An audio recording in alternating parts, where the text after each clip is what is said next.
তোমার পথে চলতে গিয়ে মরণ যেন হয় আমার, তোমারে বয়ান করতে গিয়ে না পাই যেন ভয়। আমার একটা স্বপ্ন পূরণ করো ওগো দয়াময়, তোমার পথে চলতে গিয়ে মরণ যেন হয় আমার, তোমারই বয়ান করতে গিয়ে না পাই যেন ভয়। আমি অটল যেন থাকতে পারি আল কোরআনের সাথে, ধৈর্য নিয়ে চলতে পারি, ধৈর্য নিয়ে চলতে পারি দিন কায়েমের পথে। আমি অটল যেন থাকতে পারি আল কোরআনের সাথে, ধৈর্য নিয়ে চলতে পারি দিন কায়েমের পথে। আমায় ধৈর্য দিও, সাহস দিও ওগো দয়াময়, তোমার পথে চলতে গিয়ে মরণ যেন হয় আমার, তোমারই বয়ান করতে গিয়ে না পাই যেন ভয়। আমার একটা স্বপ্ন পূর্ণ করো, আমার একটা স্বপ্ন পূরণ করো ওগো দয়াময়,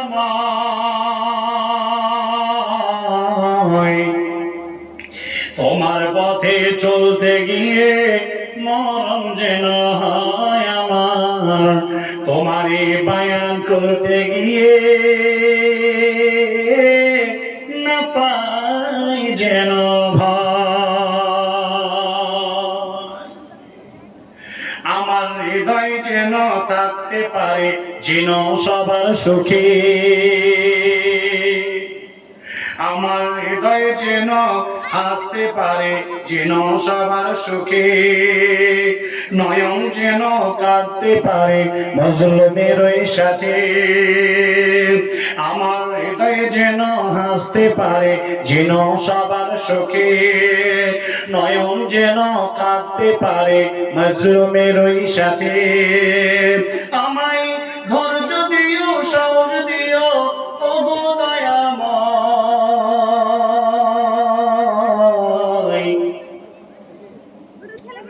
তোমার পথে চলতে গিয়ে মরণ যেন হয় আমার, তোমারে বয়ান করতে গিয়ে না পাই যেন ভয়। আমার একটা স্বপ্ন পূরণ করো, আমার একটা স্বপ্ন পূরণ করো ওগো দয়াময়, তোমার পথে চলতে গিয়ে মরণ যেন হয় আমার, তোমারে বয়ান গাইতে গিয়ে না পাই যেন ভয়। আসেন ভাইরা, আল্লাহর ওয়াস্তে এই দ্বীনি প্রতিষ্ঠাকে কেউ ফিরিয়ে দেবেন না, নিজের লাভ আখিরাতের জন্য বানাইলেন। 12টা বাজলো, আর দুটি কথা। আল্লাহ রাসূল সাল্লাল্লাহু আলাইহি ওয়াসাল্লাম বললেন, ফারাকাকা কাবলা সুগানিহি, অবসর সময় বসে আছো, এই সময়টাকে তোমরা গনিমত মনে করো। পৃথিবীতে এমন একটি বিভ্রান্তকর ব্যস্তমূলক জায়গা, যে জায়গায় আমি বসে আছি, আমার স্বামী চলে এলো, আমার স্বামী এসে তার খেদমতে আমি ব্যস্ত হয়ে গেলাম, অথবা দুনিয়ার রকমারি কাজে ব্যস্ত হয়ে গেলাম। আল্লাহ নবী বলছেন, ব্যস্ত না হওয়া সময়টাকে তুমি বেশি বেশি করে গনিমত মনে করো, মূল্যবান মনে করো, কারণ তুমি জানো না তোমাকে কোন ব্যস্ততামূলক কাজে গ্রাস করবে। আল্লাহ তাবারক ওয়া তাআলা বাইবেলের মধ্যে সে কথা বলে দিয়েছেন, ফাইদা ফারাগতা ফানসাব ওয়া ইলা রাব্বিকা ফারগাব। যখন তুমি কোন কাজ থেকে ফারিগ হবে তখন তুমি আবার নতুন কাজে যোগদান করে নাও। লাস্ট কথা বিশ্ব নবী নসিহত করেছেন, ওরে উম্মতে মুহাম্মদ, ওরে পৃথিবীর মানুষেরা, ভালো করে কথাটা মনে রেখে দাও।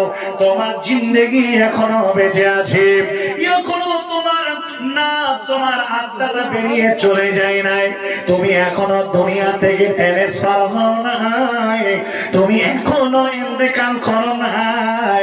এই সময়টাকে বেশি করে কাজে লাগাও, কারণ তুমি জানো না কখন তোমাকে আজরাইল আলাইহিস সালাম এসে তোমার আত্মাটাকে ছিনিয়ে নিয়ে চলে যাবে।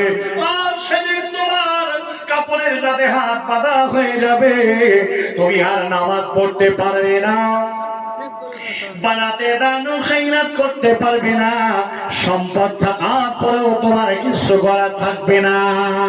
কারণ তুমি জানো না এই সম্পদ তুমি চলে গেলে তোমার মরেসরা তোমার জন্য দান করবে কি করবে নিশ্চয়তা নাই।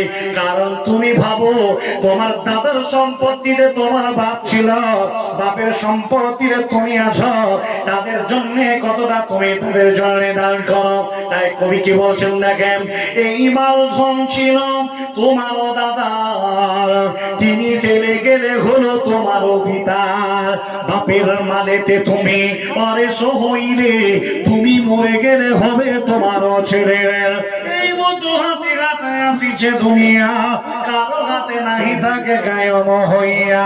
তাই বলে বৃথা কাল করিও না হয়, আপনার কাম করো থাকিতে সময়, সময় চলিয়া যায় স্রোতের মধ্যে যার, একবার চলে গেলে ফিরিবে না আর। এমনই জীবন তুমি করো গো গঠন, মরিলে হাসিবে তুমি কান্দিবে ভবন, এমন জীবন তুমি এ করো না গঠন, মরিলে কান্দিবে।